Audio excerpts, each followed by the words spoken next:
Hello everybody, welcome back to a brand new video, and as per requested, I was gonna do Republicans targeting minorities, but as y'all pointed out, they're already doing that, and do something just as crazy as Democrats, targeting the rural areas, do Republicans targeting the urban areas, which it really depends on how they do it. So they would have to either moderate or go to the left on some issues. We're going to be using Trump as an example. Trump would more than likely not go back to his position on climate change when he was a Democrat and independent. Very moderate stance. It's like, yeah, we should do something about it, but it's a natural thing. Take a more conservationist approach to offshore drilling, similar to Ron DeSantis, trying to protect wildlife like he did with the Alaska wildlife bill. He would finally have to come out in support of gay marriage, which his base would support him 100%. There's no way they wouldn't. While the Twitter populace would go, "Oh no, Trump's turning into a rhino," boo, even though Trump has always supported same-sex marriage. I don't know where this notion of he is against it comes from. Probably because he's a Republican, but he's the only two people who's done more for gay folk than Trump is Obama, and even then it's not by much. And Biden, who just federally legalized it, so Trump would have to come out and be like, "Yeah, I support gay marriage, same-sex marriage, and all that." Now I don't know what else he would need to do. Republicans would need to do to appeal to the urban areas a lot more than they do, than whatever support they have now there, which, is still a lot, but it's just not enough to, swing the state in their favor. And when I mean a lot, I'm not saying they get like a good chunk of the vote. They still get thousands upon thousands of votes in the urban areas. It's just that, Democrats have better reach there. They would also have to like officially moderate on their stances. Like the official stance is, safe, legal, and rare, even though that's not the term they use. Their whole thing is they want a late-term abortion ban, which is after the third trimester, and they want to go with, the safe, legal, and rare parameters that the Democrats set in the early 2000s, which is incest, rape, or the threat to the mother's life. That's common sense. So that's that's the official stance they need to go with, to appeal to these people that will probably never vote for them. And more likely than not, you'll probably do better with black voters here, as black voters are typically either concentrated in rural South or in big urban areas across the country. That's typically where you see most black voters. So let's just go through here. If I think of anything else that could help Republicans in the urban areas, I'll talk about it. We'll go west to east as always. Washington and Oregon would both be competitive. If you like, similar to the rural video, we're going to say Republicans target the urban areas and they do 5 points better, which will have a boom effect in a lot of these states, especially with Seattle as well as Oregon becoming, going 5 points to the right. That will have a boom effect across the states, causing these states to go in the single digits for Joe Biden. Because these are big areas, and if Republicans do better there, and in order to make these states competitive, you gotta talk about climate issues. Republicans need to be like, hey, we've got an issue about climate change. It's a real thing, but it's just a natural thing. Like it happens all across our Earth, all across the globe's history. Ice age melting, climate change, Earth getting colder, Earth getting hotter. It's a natural thing. It's going to happen again. So there you go. Republicans would also have to actually talk about healthcare instead of just be like, we're going to replace and repeal. Talk about, like, Donald Trump in the Republican primary debates had a plan. He would talk about it in depth, but when he got the nomination, he either forgot about it or just chose not to talk about it. He talked about getting rid of the arbitrary lines in between states, so if you're from Iowa, you can get healthcare from Utah, let's say. He talked about how these healthcare companies should make their prices public for everyone to see, and even other healthcare companies, because healthcare companies don't tell people the prices until after the fact. So with prices known, it'll create competition, which will lower the price of healthcare. He had also talked about lowering prescription drug prices, which is something he did as president that Republicans praised and Democrats did too, even though that was a liberal policy. Um, so on and so forth. So talking about healthcare like that will help with these voters in the big cities, as well as college-educated voters, because you're reaching out to them and be like, hey, this is what we want to do. Which, and you also have to do ballot harvesting and ballot, you know, encourage mail-in voting, which is something I think Republicans are going to start doing in 2024. California still goes safe to Joe Biden. Again, if you do 5 points better in these coastal big cities, California will be within 15, 20 points, but it'll still, you might flip back Orange County. Maybe. I'm not going to say it's a guarantee, but it's still going to be a safe Democrat state. Hawaii will be safe blue. Alaska will be safe red. Nevada, with, you targeting the big cities, you're also targeting Las Vegas. And I guarantee you a 5-point shift to the right in Las Vegas makes pretty much secures your win in Nevada and as well as Clark County. You're probably winning Nevada by at least a likely margin by at least 5 points. You probably win Arizona by roughly the same margin as well. That means you're doing better in Maricopa County and the Phoenix area, the Phoenix City and the Phoenix suburbs. But we're not talking about the suburbs. We're talking about the urban area, which, you do 5 points better nationwide in the urban areas. You probably win Maricopa County. You probably win all your safe states from 2020 safe as well. You probably win Nebraska second by 4 points or more. Again, Omaha being an urban area, you probably win there. Colorado, that probably goes to Biden by a likely margin. You'll be doing better in Denver. You're going to have to come out in favor of marijuana as well. Even like Trump has always been lax on the whole marijuana thing. He always butted heads with Jeff Sessions over the whole marijuana thing because Jeff Sessions was going after weed offenders, and Trump was like, "Don't do that. Go after the border. Marijuana isn't that important of an issue." And Trump should just come out and say, "I would legalize marijuana," which I'm sure it's something he would do. New Mexico probably goes into lean. You'd be doing better in Albuquerque, and Republicans do typically win Albuquerque on the local level. Sometimes it's not a guarantee. The last Republican mayor was Richard Berry, when really wasn't that long ago either, maybe about a decade ago.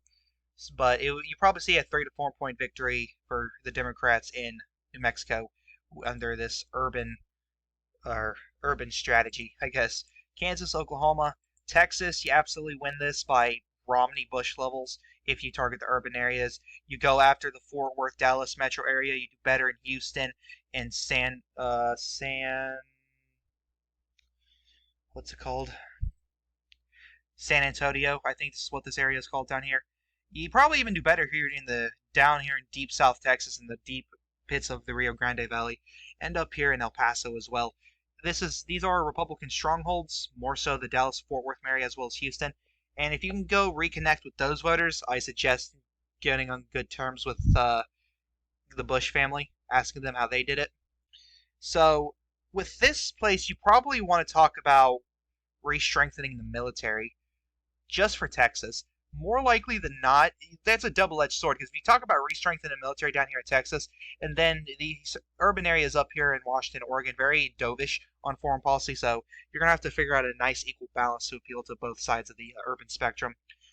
The Deep South, you probably win all these states safe, even South Carolina. Probably win Indiana safe as well. If you're doing 5 points better in the urban areas, you're probably winning Florida safe. You probably get close to flipping Miami-Dade, if not flipping it right there. You probably win Pinellas and I always forget that other county, Pinellas and the other county. Yeah, Miami-Dade, Pinellas, and that other county I can't remember. You probably win Florida by at least 10 points if you're doing an urban strategy, which I doubt the Republicans should do, because you're taking time away from Hispanics and white class voters. The Democrats could do a rural strategy because they have college-educated whites in the bag. They have the suburbs in the bag. They could do a rural strategy if they wanted, because they have the media on their side. And, the Democrats control the narrative, and they always have for years.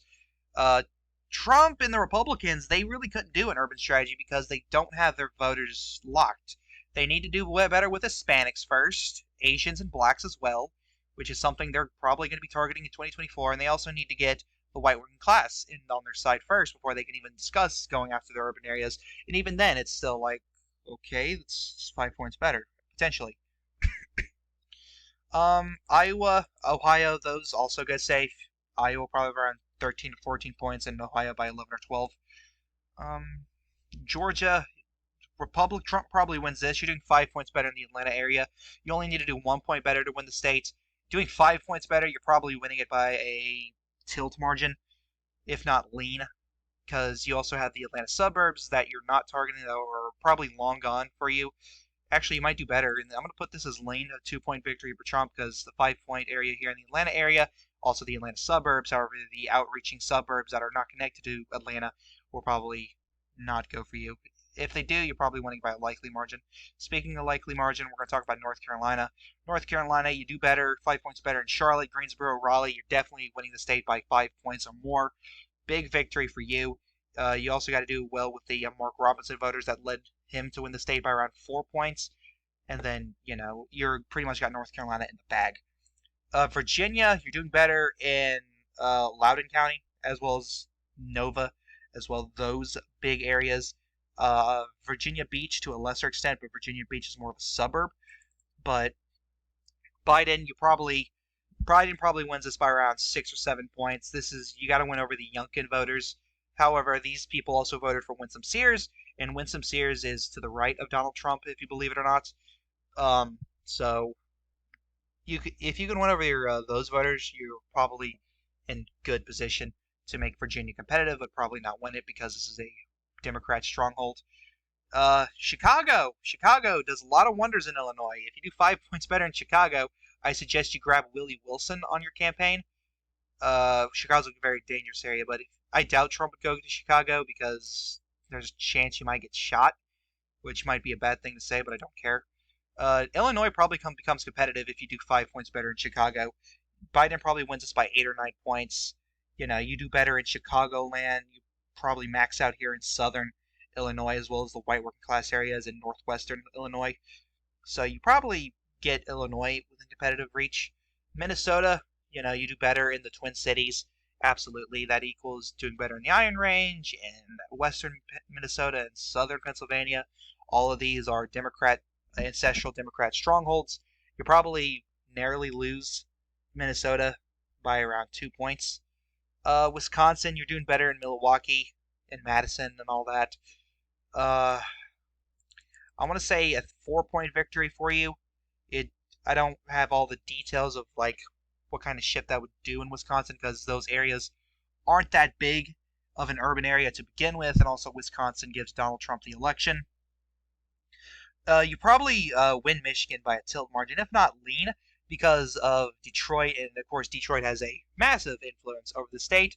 Not as big of an influence as you see in Chicago with Illinois, but Detroit is a very large area.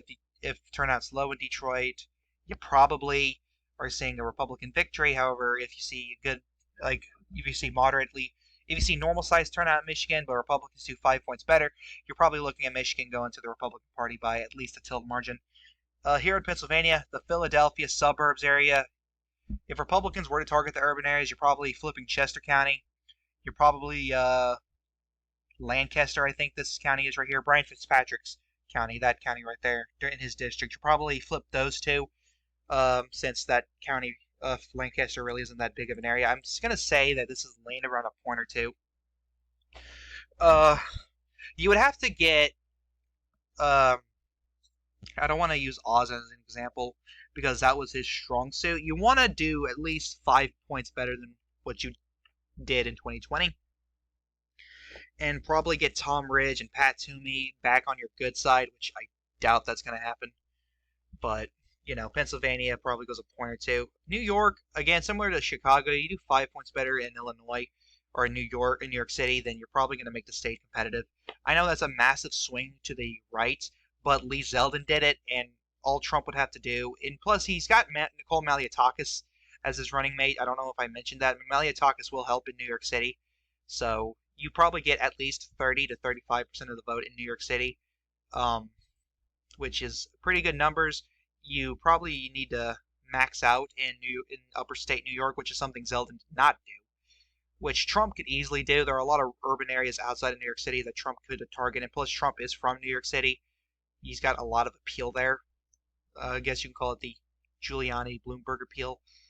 But he would probably end up winning or losing New York City by around 6 or 7 points. Okay, DC, Maryland, Delaware, those are safe. Delaware would be competitive if it was anyone other than Biden running, but New Jersey, Connecticut, and Rhode Island would all go likely. You're targeting Newark, you're targeting Stamford, you're targeting whatever the capital of Providence, I believe. You're targeting all these big cities in these states. You're probably going to be talking to a lot of white college educated voters. Um, and most likely, you're also going to be doing with white working class here in southern Jersey as well, which could push the state into likely by itself. But you probably end up losing these states for anywhere to 5 to 8 points, which are pretty good to turn the Northeast back to your column eventually. Massachusetts, as well as Vermont and Maine's first district, all go to the Democrats by a safe margin. New Hampshire probably goes lean.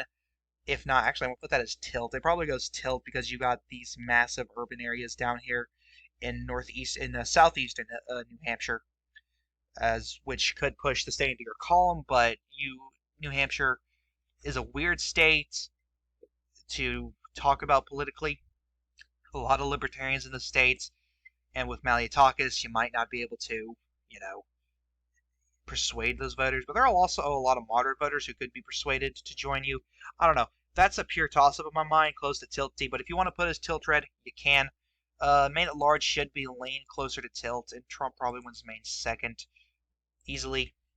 So, with an urban strategy, if it were to work, Trump would win 313 electoral votes to Biden's 2025. Taking a look at the Senate map. Oh, Jesus Christ, what happened? It's loading. Taking a look at the Senate map, you're probably looking at Hawaii staying safe blue, California staying safe blue. Washington probably breaks even with um, the presidential performance. Plus, Mariah Canton was an underperformer. Depending on who the other opponent is, if it's a Republican, hopefully it's not Joey Gibson because that would make the race safe blue. I mean, because Joe Gibson's pretty far right. You probably break even in Nevada. Jackie Rosen's not that great of a candidate compared to Catherine Cortez Masto. She's just boring, but apparently some Democrats like boring, I guess. Arizona, if Sinema's the nominee, you're winning this by around a lean margin. If you're running against a far left contender like Gallego, you probably win safe, and you're probably flipping the seat. New Mexico, probably lose it by a safe margin. Martin Heinrich's very popular here. Utah, Wyoming, North Dakota, Nebraska, Missouri, Tennessee, Mississippi, Indiana. Those are all your safe. Oh, West Virginia too. You flip West Virginia by a safe margin, no matter what, pretty much. Those are all safe. You probably flip Montana by a likely margin. Texas probably stays with you by a likely margin. Ted Cruz is an underperformer. Rick Scott underperforms as you as well, by around a few points. Rick Scott wins by a likely margin. Tim Kaine, you probably still lose it by a safe margin, even if Youngkin does run. Ohio, you probably flip it by a lean margin. Sherrod Brown's a pretty good contender. It really depends on who you run. Minnesota, you probably still lose it safe. Klobuchar is very popular. You have underperformer. You have outperformers in the Democrat side in the Rust Belt. You probably narrowly flip Wisconsin. You barely miss in Michigan, and you barely miss in Pennsylvania, but more so than miss instead of barely. You probably make Kirsten Gillibrand sweat in New York. Maine's probably likely.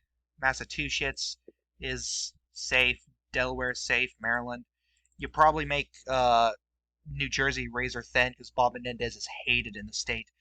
Connecticut and Rhode Island both under the likely margin. Sheldon Whitehouse has some racy comments about the past, racist comments, scandal about him. Well, not so much comments, but more so a group he's associated with had some racist things to do, apparently. So this would be the Senate map. You'd flip Montana. Oh, shit. Ah, fuck.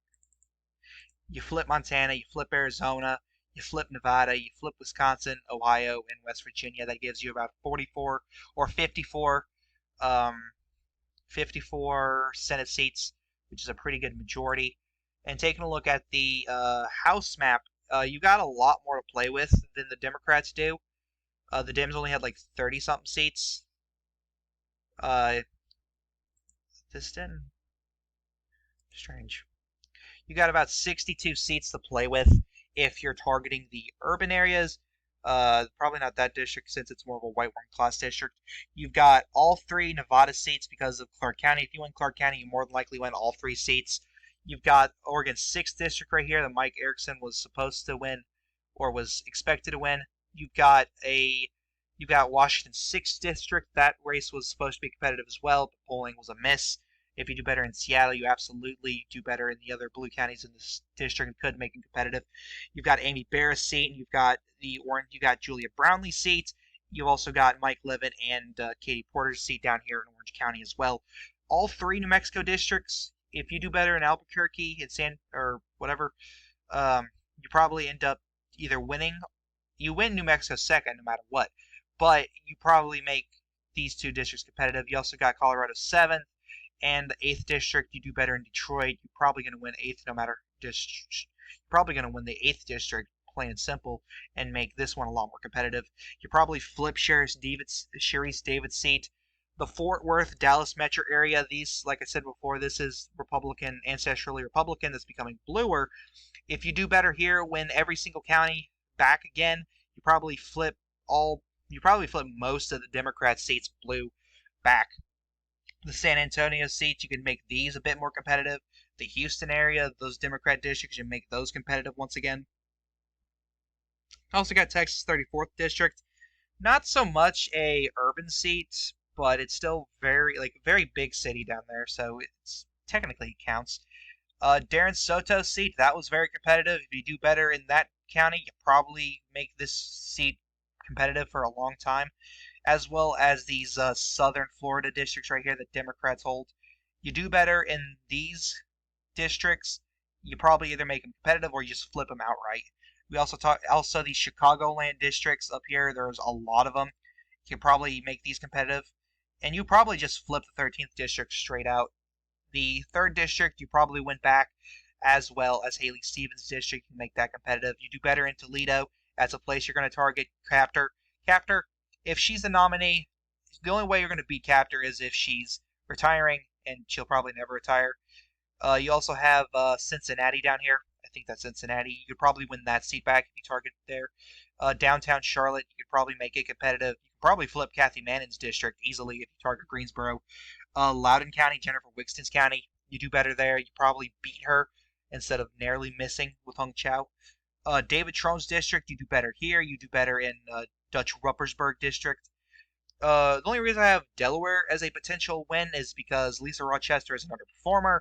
If you do better in Dover, I believe, I could be wrong, then you probably make this race competitive, could flip it into blue wave. You could do better in Pittsburgh, the Philadelphia suburbs, Chrissy Houlihan's district, as well as Madeline Dean's district. Those two would be a prize for picking. You got a bunch of northern Jersey districts that will most likely become a lot more competitive if you target the rural areas. You've got these New York City districts down here. You've got one district. You've got Clark's district, which is very a Jewish-heavy district. There's another district down there. Oh yeah, the 6th district. That's a seat you could win. Curtis Silva ended up winning that district in the New York City mayoral election. If he can do it, and if you target the urban areas, that seat, that's an instant flip. We also have these urban districts up in upstate New York. Paul Tonko's district. You've got Joseph Morell's district, as well as Brian Higgins' district. You also got New Hampshire's 1st district that most likely flips if you target the urban areas and succeed in doing what you're supposed to do. But thank you guys so much for watching. I hope you enjoyed this video. Don't forget to like, comment, and subscribe. This is the Chaotic One saying, peace.